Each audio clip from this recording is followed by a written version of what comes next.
তোমরা মুসল্লি হওয়ার কারণে তোমাকে আমি আল্লাহ রিজিক দিয়ে দিব। এখন আমার একটু বুঝে থাকলে জবাব দিবেন, যেই মানুষগুলো রুজি উপার্জনের বাহানা দিয়ে নামাজ বাদ দেয় এরা চালাক না বোকা? নিঃসন্দেহে এরা বোকা। আল্লাহ তাআলা বললেন, গোলাম নামাজি হয়ে যাও, ঘরের মানুষদেরকে নামাজি বানাও, আমি আল্লাহ তোমাকে রিজিক দিয়ে দিব। সেই জন্য অনুরোধ করে বলবো, কাজ থাকবে, কর্ম থাকবে, ব্যবসা থাকবে। আপনি দোকান খুইলা বইসা আছেন, ওই দিক দিয়া দেখবেন নামাজের ইকামত শুরু হওয়ার টাইম হয়ে গেল, কাস্টমারের ভিড় দেখবেন। মনে কইরেন না আমাদের এলাকায় তো বলে কাস্টমার লক্ষ্মী, এ কথা বলা জায়েজ নাই। ওদের ভাষায় কাস্টমার হলো এটা আমার জন্য একবারে লক্ষ্মী কয় আর কি, মানে সৌভাগ্য, কাস্টমার আসলে ভালো। নামাজের সময় আসলো যে কাস্টমার, আপনি বুঝবেন আল্লাহ পরীক্ষার জন্য পাঠাইছে। দেখি এইগুলার লোভে নামাজ বাদ দেয় কিনা, এগুলো আল্লাহর পরীক্ষা হতে পারে। সেজন্য অনুরোধ থাকবে, নামাজি হয়ে যাই, মুসল্লি হই। আল্লাহ তাআলার ওয়াদা কখনো মিথ্যা হতে পারে না, চিন্তার কোনো কারণ নাই। হয়তো উপার্জন কম হবে, কিন্তু নামাজি হওয়ার কারণে ওই অল্প উপার্জনে বরকত যিনি দিবেন তিনি কে? আমি দুইটা বিষয়ে প্রত্যেকটা পয়েন্ট থেকে টানতেছি যে নামাজি হইলে পরকালের লাভ কি, জাহান্নাম থেকে বাঁচা যাবে, দুনিয়ার লাভ কি, রিজিক পাওয়া যাবে। এই জন্য জাহান্নামীরাও বলল, জাহান্নামে আসার এক নম্বর কারণ হলো আমরা মুসল্লি ছিলাম না, নামাজি ছিলাম না। এখন আপনারা বলেন আমরা কি হব? আরো জোরে কি হব? আল্লাহ তৌফিক দান করুক, জোরে বলি আমিন। জাহান্নামীরা তাদের জাহান্নামে যাওয়ার দ্বিতীয় কারণ বলবে, ওয়ালাম নাকুনু তুইমুল মিসকিন, আমরা মিসকিনদেরকে খানা খাওয়াইতাম না। সাধারণভাবে খানা খাওয়ানো বড় ফজিলতের কাজ। খানা খাওয়ানোটাকে আমরা তিনটা ভাগে ভাগ করতে পারি। এক নাম্বার, সাধারণভাবে খানা খাওয়ানো। রাসূলুল্লাহ সাল্লাল্লাহু আলাইহি ওয়াসাল্লামের কাছে এক লোক এসে প্রশ্ন করতেছে, ইয়া রাসূলুল্লাহ আইয়ুল ইসলামি খাইর, ইসলামের মধ্যে সর্বোত্তম কাজ কোনটা? নবীজি ছিলেন উম্মতের রূহানী ডাক্তার। একই প্রশ্ন ব্যক্তি ভেদে ভিন্ন রকমের উত্তর নবীজি দিতেন। এই লোকের এই প্রশ্নের জবাবে নবীজি বললেন, তুতঈমুত তাআম ওয়া তাকরাউস সালাম আলা মান আরাফতা ওয়া মান লাম তারিফ।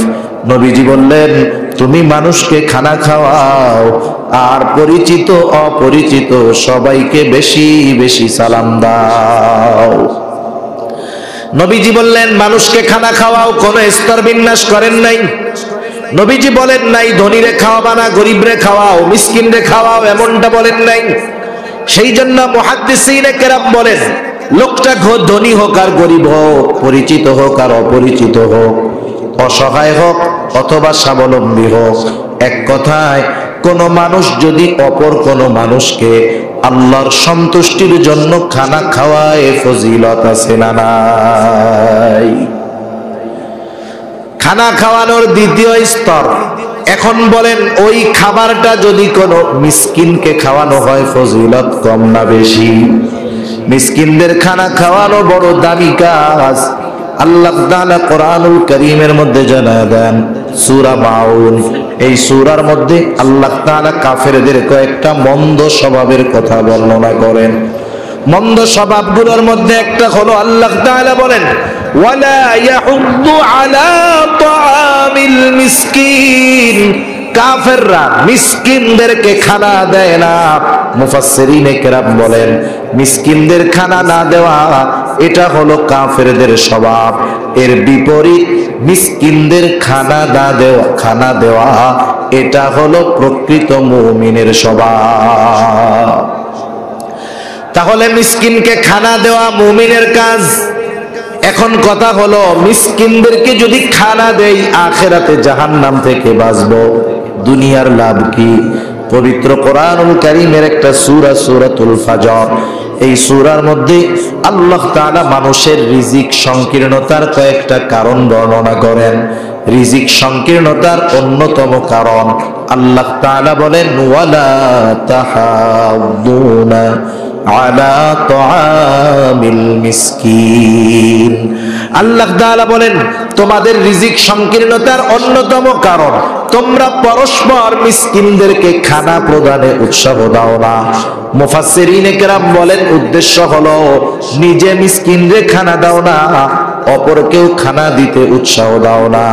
এই কথার আলোকে মুফাসসিরিনে কেরাম বলেন যেই ব্যক্তি মিসকিনদের খানা দেয়, অপরকে মিসকিনকে খানা খাওয়াইতে উৎসাহ প্রদান করে, আল্লাহ রব্বুল আলামিন ওই লোকটার রিজিক দুনিয়াতে প্রশস্ত করে দেয়। রিজিক প্রশস্তের ব্যাপারটা ভিন্ন। সম্পদ থাকলেই যে রিজিক প্রশস্ত তা না, আবার সম্পদ না থাকলেই যে রিজিক সংকীর্ণ তা না।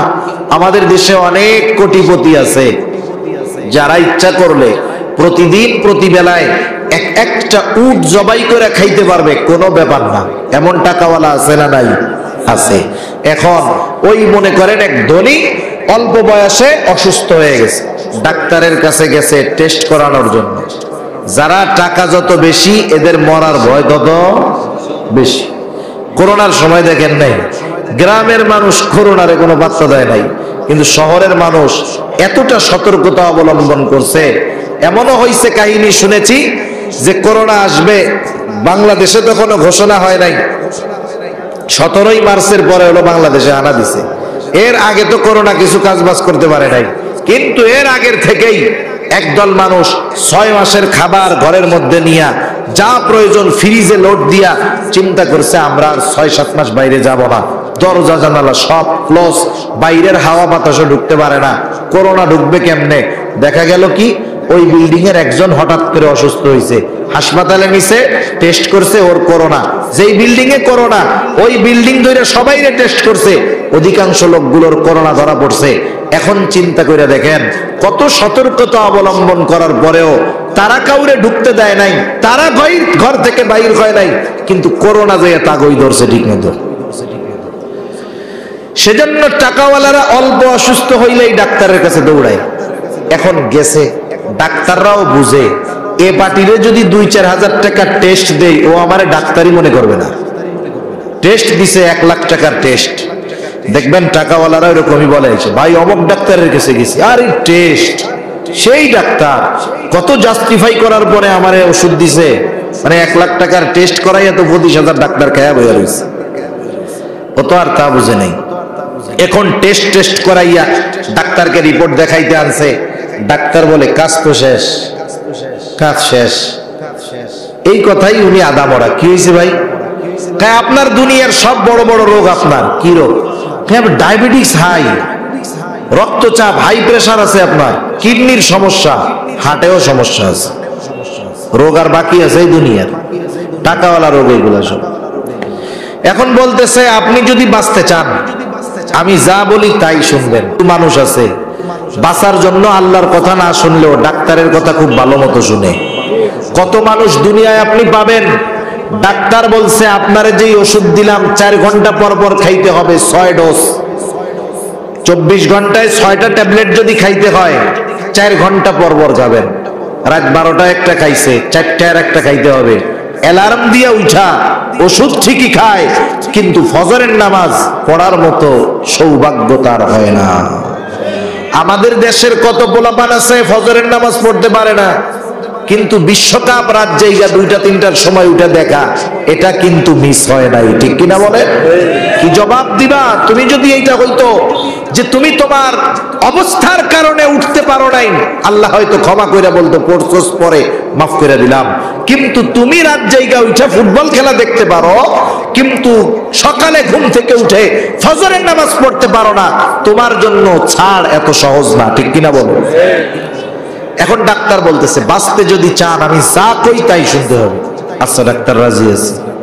শুনেন, যেহেতু আপনার হাই প্রেসার, লবণ টবণ গরুর গোশত টোস্ত এইসব খাবেনই না, টোটাল বাদ।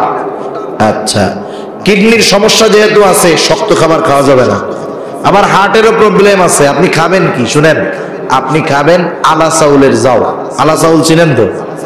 আলা চাউলের জাউ খাবেন, খবরদার ওর মধ্যে লবণ দিবেন না। একটু বলেন তো, আলা চাউলের জাউ রান্না কইরা লবণ ছাড়া যদি ছাগলের সামনে দেন, খাবে? ও এক চাটা দিয়া বলবে আই ডোন্ট লাইক, এটা আমি আর খাবো না। একটু চিন্তা করে দেখেন, সম্পদের অভাব নাই, আল্লাহ তাআলা চাইলে ক্লোজ করে দিতে পারে কি পারে না? আবার কত আল্লাহর বান্দা সম্পদ নাই, কিন্তু আল্লাহ তাআলা এমন খাওন খাওয়ায় যে তার মাসের যে বেতন, 6 মাসের বেতন এক জায়গা করলে 1 মাসে যা খায় 6 মাসের বেতন দিয়েও কিনে খাইতে পারবে না, ঠিক কিনা বলেন? সেজন্য রিজিক সংকীর্ণতা, রিজিক প্রশস্ততার বিষয়টা সম্পদের সাথে সম্পৃক্ত নয়। আমরা যদি মিসকিনদের খানা খাওয়াই, অপরকে উৎসাহ দেই, তাহলে আমাদের রিজিক প্রশস্ত করবেন কে? খানা খাওয়ানোর তৃতীয় স্তর, মিসকিন অসহায় ক্ষুধার্ত মানুষ যদি আমার আপনার প্রতিবেশী হয়, তাহলে ওই প্রতিবেশী অসহায়কে খানা দেওয়া শুধু ফজিলতের কাজ নয়, ঈমান সম্পৃক্ত বিষয়। নবীজি বলেন, লাইসাল মুমিন আল্লাযী ইয়াশবাউ, ওই লোকটা মুমিন নয় যে নিজে পেট ভরে খায় আর তার প্রতিবেশী তার পাশে অভুক্ত কাটায়। সেজন্য রোজার মাস আসতেছে, অনেকে এখনই চিন্তা করতেছে 1 বস্তা ছোলা কিনা রাখবো, 1 বস্তা খেজুর, বেসন, সব দাম বাড়ার আগে আগে যা লাগে সব কিনা রাখবো। দেখা যাবে আমি আপনি ইফতারের সময় 5-6 প্রকারের আইটেম সামনে নিয়ে বসে আছি, আর আমার প্রতিবেশী তখন দেখা যাবে পান্তা ভাত আর শুকনা মরিচ পোড়ায়া ইফতারের জন্য অপেক্ষা করতেছে। আমি 6 আইটেম সামনে নিয়া এরপরেও আরো 1 আইটেমের জন্য আফসোস হয়, কিন্তু আমার প্রতিবেশী পান্তা ভাত আর মরিচ পোড়া নিয়ে অপেক্ষা করতেছে। এমনটা শোভনীয় নয়। যদি এমনটা হয়, বুঝতে হবে আমি আপনি প্রকৃত মুমিন হতে পারি নাই। সেজন্য প্রতিবেশীর দিকে খেয়াল রাখবো। মূল কথা, জাহান্নামীরা বলল ওয়ালাম নাকুনু তুইমুল মিসকিন, জাহান্নামে আসার দ্বিতীয় কারণ, আমরা মিসকিনদেরকে খানা দিতাম না। আমরা মিসকিনদের খানা খাওয়াবো, জাহান্নাম থেকে বাঁচতে পারবো, দুনিয়ার রিজিক আল্লাহ প্রশস্ত করে দিবে। 3 নাম্বার কারণ, তারা বলবে ওয়া কুন্না নাখুদু মাআল খাইদিন, আমরা অনর্থক মজলিসে যারা মগ্ন থাকতো তাদের সাথে গিয়ে আমরা বসতাম। আমাদের দেশের প্রত্যেকটা চায়ের দোকানের মজলিস অনর্থক মজলিস আছে না নাই? চার দোকান হলো এমন এক জায়গা, এক জায়গায় সবকিছু পাওয়া যায়। সুপার মার্কেট, ঢাকা শহরে কিছু মার্কেট আছে, এটা কয় সুপার শপ, একেবারে যা দরকার A to Z সব পাওয়া যায়। আর চার দোকান হইল সুপার জ্ঞানীদের জায়গা, ওই জায়গা যাবেন ডাক্তার, ইঞ্জিনিয়ার, উকিল, ব্যারিস্টার সব আছে। বৈশা থাকে চার দোকানে, যুদ্ধ বন্ধ করে দেয় ইউক্রেন রাশিয়া, চাই সুলুক দেয়ার করে। পুতিন যে কি করে আমি বুঝি না, একটা মাইরা দিলেই তো ইউক্রেন শেষ। এ বুদ্ধি দেয় না, এরকম কি করে? বৈশা আছে কই, খবর লাগায় কই। আদার ব্যাপারী জাহাজের খবর নেওয়া আমাদের একটা অভ্যাস হয়ে গেছে। এই যে মজলিসগুলো, এই সব জায়গায় যা হয় অনর্থক কাজ আর কথাবার্তা, দুনিয়ার কোনো লাভ নাই, আখিরাতের কোনো লাভ নাই। সেজন্য 2 ধরনের মজলিস ছাড়া বাকি সব মজলিস, এগুলো আমাদের জাহান্নামে যাওয়ার কারণ হতে পারে। সেজন্য যেই মজলিসে দুনিয়ার বৈধ কল্যাণ আছে আর যেই মজলিসে আখিরাতের কল্যাণ আছে, এই 2 ধরনের মজলিস ছাড়া যত মজলিস আছে সবগুলো জাহান্নামে যাওয়ার কারণ হবে। কারণ চার দোকানের মজলিসের মধ্যে গীবতের আখড়া। গীবত বুঝেন তো? গীবত, গীবত তো আমাদের গীবাত কইতেও মজা লাগে, শুনতেও মজা লাগে। কি মজার মজা! কতজন গীবত করে, আবার বাধা দিলে বলে এই মিয়া মিথ্যা কথা কইছি নাকি, ওর মধ্যে দোষ আছে বইলাই তো কইতেছে, বলে না এরকম? তাহলে গীবতটা কাকে বলে? গীবত হলো কোন ব্যক্তির দোষ তার অনুপস্থিতিতে আলোচনা করা, চর্চা করা। যদি উদ্দেশ্য এমন হয়, এমন ব্যক্তির কাছে বলা হয় যার দ্বারা ওই ব্যক্তির পরিবর্তন সাধিত হতে পারে, তার কাছে বলা ভিন্ন কথা। কিন্তু আমরা তো দোষ চর্চা করি, এটা কত খারাপ! রাসূলুল্লাহ সাল্লাল্লাহু আলাইহি ওয়াসাল্লাম বলেন, আল গীবাতু আশাদ্দু মিনাজ জিনা, গীবত জিনার চাইতেও জঘন্য। শুধু তাই না, আল্লাহ তাআলা কোরআনুল কারীমের মধ্যে বলেন, ওয়ালা ইয়াগতাব বা'দুকুম বা'দা আইয়ুহিব্বু আহাদুকুম আন ইয়াকুলা লাহমা আখিহি মাইতান ফাকারিহতুমু। আল্লাহ তাআলা বলেন, তোমরা পরস্পর পরস্পরের গীবত কইরো না। তোমরা কি এটা পছন্দ করো যে তোমরা তোমাদের মৃত ভাইয়ের গোশত খাবা? আল্লাহ তাআলাই বলেন ফাকারিহতুমু, তোমরা সেটাকে অপছন্দ করো, অথচ তোমরা এক ভাই অপর ভাইয়ের গীবত করার মাধ্যমে মৃত ভাইয়ের গোশত খাও। মা বোনরা আছে নাকি? শুনতেছে? আছে।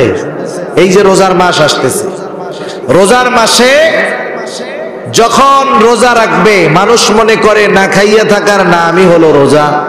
আসলে বিষয়টা এমন নয়, বরং প্রত্যেকটা অঙ্গ প্রত্যঙ্গের রোজা আছে। রোজা রেখে যদি কেউ গুনাহ করে, রোজার যেই ফজিলত সেগুলা থেকে সে বঞ্চিত হবে।